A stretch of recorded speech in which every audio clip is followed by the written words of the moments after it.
Hi guys, I chose to respond to the first two articles. The first one being gender free baby. Is it okay for parents to keep their child's sex a secret? And the couple finally reveals their child's gender 5 years after birth. Question number one: Do you think what do I think of these articles? Being specific, I think that the articles are kind of amazing. I totally understand the speculation. I know in the first article there was a quote that Bonnie Rockman, who wrote the article, she quotes Wayne Lung by saying, "The world around us has been set by thousands of years of social evolution. To try to undo this evolution through your child is very selfish and inconsiderate to the child." And when I read that, it really made me think twice about my initial reaction, which was, holy cow, those people are amazing that they were able to do that for their child. Because truly, I think giving the child that freedom is amazing. And then there was another point, too, that was made, another counter argument. And it was in the second article by Piper Weiss, and she says that it could go a couple of different ways. Sasha's early years could be character building. Maybe he'll have a higher emotional quotient, being raised with dual perspectives on gender, or the reverse could be true. Sasha might have less of a formed identity because of his upbringing, and feel angry at his mom for dressing him in flowery shirts and telling the whole world about it. I think that could also be true. My overall opinion, after looking over both of these articles, is that really there is a possibility that either approach would be not the one that could have supported that child the best. So, there's the idea that we raise our children kind of a common way for thousands of years, according to the article, that the child's female. We raise her as a girl. We give her pink nursery and female related toys and dolls and whatever. And so that's normal. So if that child grows up and decides that being a female isn't who they are,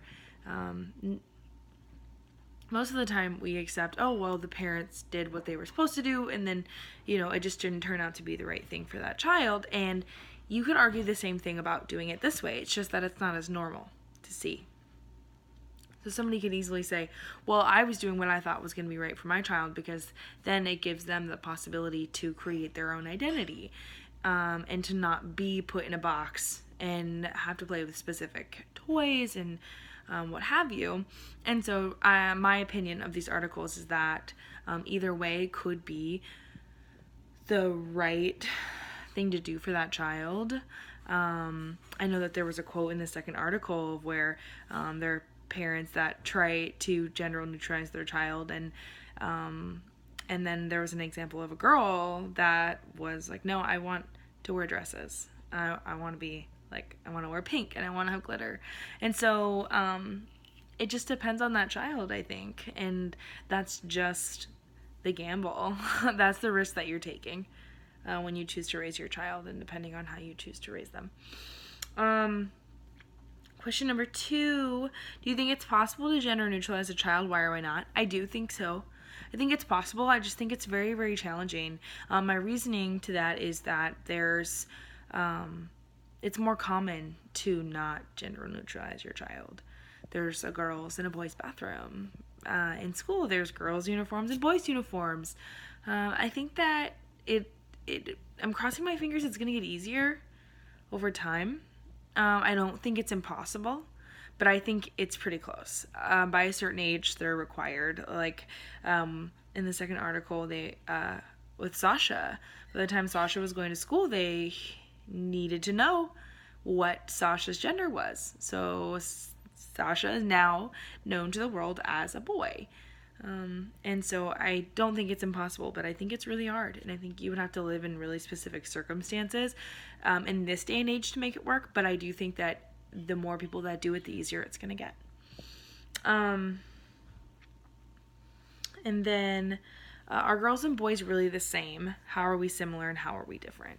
I don't necessarily think that it's fair to say that girls and boys are the same or are not the same. When I was reading through the textbook, Exploring Lifespan Development by Laura Eatberk, on chapter 6, page 163, there was a little blurb about categorical self and at what age the child starts to identify themselves with self-awareness, if they're a girl or they're a boy, if they're strong, if they're not strong, if they're nice, if they're mean. They start to develop that sense of self-awareness. And I think as the child gets older, there's going to be hormonal differences, and there's going to be different things that they go through physically. But when it comes to emotional and it comes to interests at this age, I really think it just depends on what the child is becoming self-aware about. So if there's a child that is self-identifying with trucks, and there's a girl and a boy that both have this similar interest at that age, I believe that really there's not necessarily a huge difference. A little girl playing with a truck and a little boy playing with a truck isn't going to pose that much of a difference.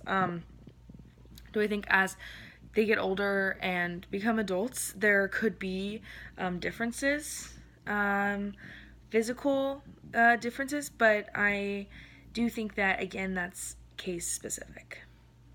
I think that there is just this sense of understanding of genders that are predetermined, and so right now there's really this perspective that they're different, but I do think that there's exceptions to everything, and I don't think that everybody fits the same mold, and I don't think that I can determine whether they are very different or not very different. I think it's just case specific on each person and how they identify themselves.